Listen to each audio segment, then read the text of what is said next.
নমস্কার বন্ধুরা বন্ধুরা আজকে আমরা আবার নতুন ইতিহাসের খোঁজে বেরিয়েছি।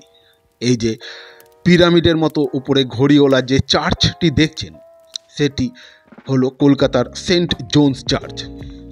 এটির সাথে ভারতের ইতিহাসের অনেক যোগ আছে। আজকে আমরা সেই ইতিহাসটা জানব। তাহলে চলুন বন্ধুরা আমরা শুরু করি সেই ইতিহাস জানতে। কিন্তু তার আগে বলবো বন্ধুরা, অবশ্যই আমাদের চ্যানেলটিকে সাবস্ক্রাইব, লাইক এবং শেয়ার করতে ভুলবেন না।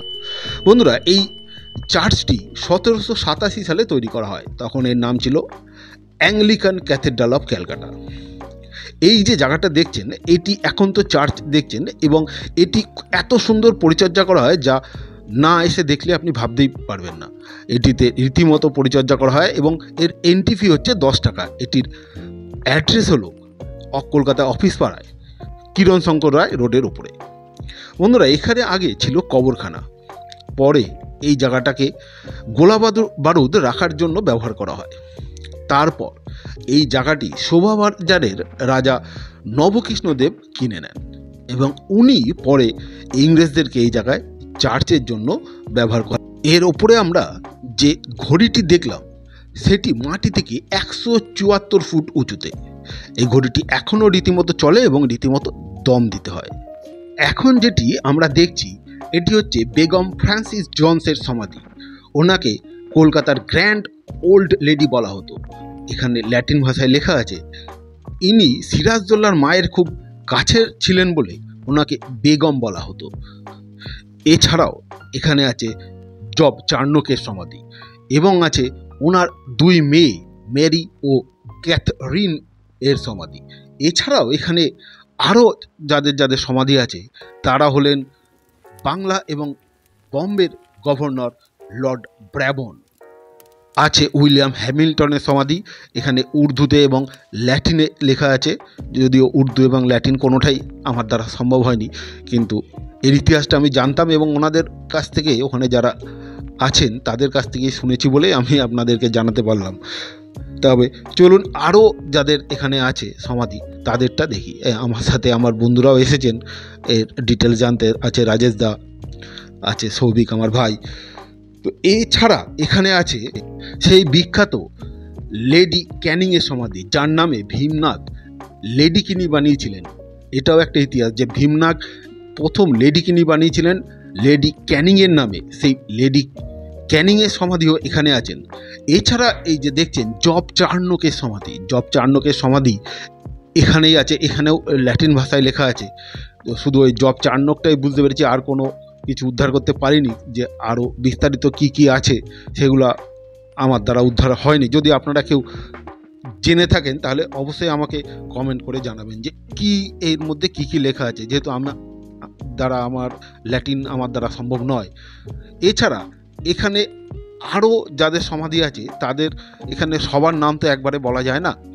এক এক করে দেখতে দেখতে আমরা এগিয়ে যাই এবং দেখতে থাকি যে এখানে কার কার সমাধি আছে এবং এর ভেতরে আর যে দ্রষ্টব্য জিনিসগুলো আছে সেগুলো আমরা দেখব। তার আগে বলবো বন্ধুরা, এই যে চার্চটি বানানো হয়েছিল এটির টাকা কিন্তু লটারির মাধ্যমে করা হয়েছিল। এই যে আছে চার্চেল ওয়াটসনের সমাধি, এর পাশে আবার একের পর এক কবর বা সমাধি রাখা আছে।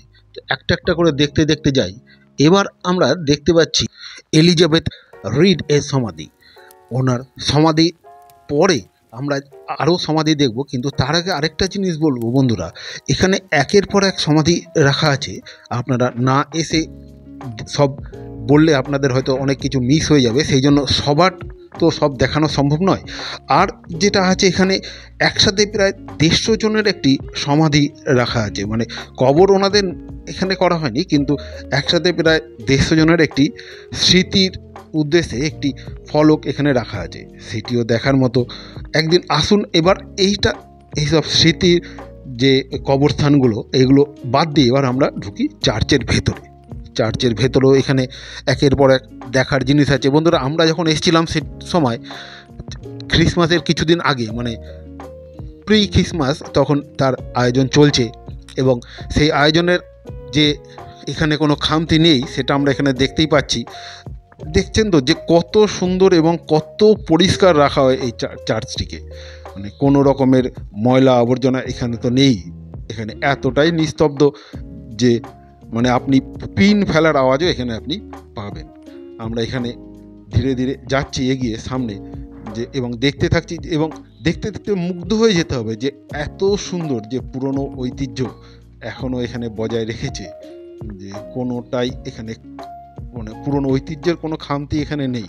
সেই তখনকার দিনে যেসব জিনিসগুলো ব্যবহার করা হতো সেই সবই এখনও আছে এবং সেই রকমই সুসজ্জিত রাখা রয়েছে এখানে।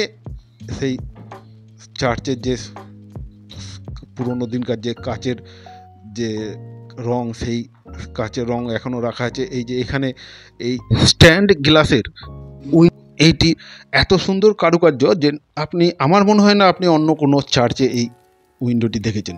এবং এখানে আরেকটি যে বড় আশ্চর্যের বিষয় যে এখানে একটি পাইপ অর্গান আছে, সেই পাইপ অর্গানটাও আমরা দেখব।